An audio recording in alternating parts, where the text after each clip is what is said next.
What up, Long Beach? Welcome back to the 562.org. It's Tyler, and this CIF Girls Water Polo Championship video is brought to you by Naples Rib Company. All of our water polo coverage is sponsored by the Aquatic Capital of America Foundation, and all of our Millikan coverage is sponsored by Curtis Boyer. Thank you to all of our sponsors down in Irvine at the Woolett Aquatic Center. This is where all the water polo teams want to make it. Millikan versus Murrieta Valley, D2 title game. The Rams coming in as the top seed, having the best season in program history.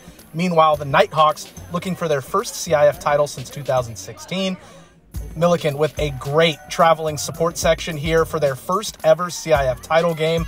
The Nighthawks strike first, though, in the first quarter. Kristen Alexander puts it in from outside. Then a close call against Millikan here. Sounded like the shot clock went off with the ball in the air, but the goal is awarded to Murrieta Valley as it sneaks across the goal line, as that one broke perfectly for the Nighthawks. Meanwhile, the Rams struggling to get it past Jaden Soto in the cage. Millikan would hit the woodwork 3 times in that first quarter, but finally Avery Jensen would break through with the lob at the 2-minute mark.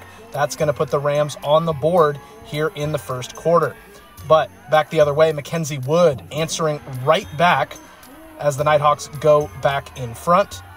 Then the Rams 12 shots in the first quarter, but Soto had 7 saves as Millikan's down 3-1 after the first. Rams kept at it. This save going to lead to a rebound for Faye Garcia as Millikan pulls back within 1. Then Avery Jensen with the skip is going to be able to get it by Soto as we're all tied up 3 apiece in the second.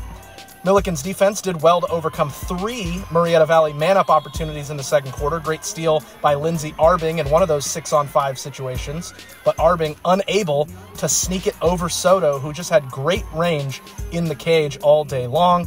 And we go to half, Murrieta Valley clinging to a 4-3 lead.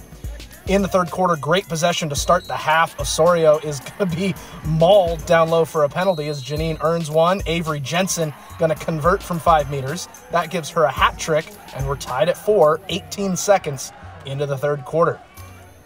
But the Rams went on a 10-plus minute scoring drought as Soto was just everywhere. Millikan had a 41-21 edge in shots, but Soto racked up 22 saves in the cage for the Nighthawks.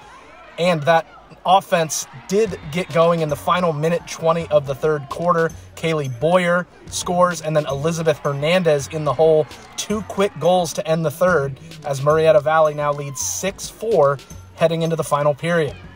Hernandez, another backhand, finds the cage. A huge 3-0 run for Murrieta Valley as they're up 7-4 with under 6 to play. On the other end of the pool, Soto just in another zone, save from the outside, then stuffs the putback attempt.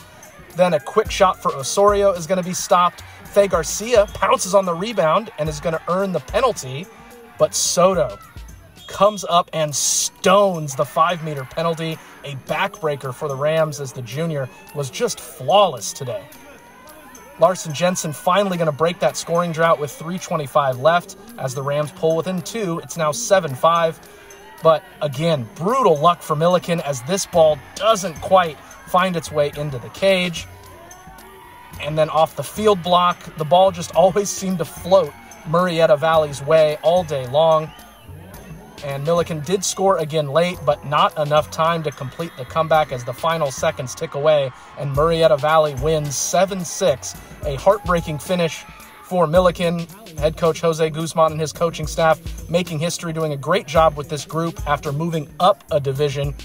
As you see, Millikan Athletic Director Lorene Morgan giving Guzman some love on a great season. Rams earned some hardware to bring back to Long Beach. Not the finish they'd hoped for, but they made it to the big stage and have every reason to be proud of what they did this season. The 562 is currently celebrating our 5-year anniversary, so if you're a fan of this coverage and want to see it continue on into the future, please contribute to our ongoing GoFundMe. And remember, the 562.org is your home for Long Beach sports coverage.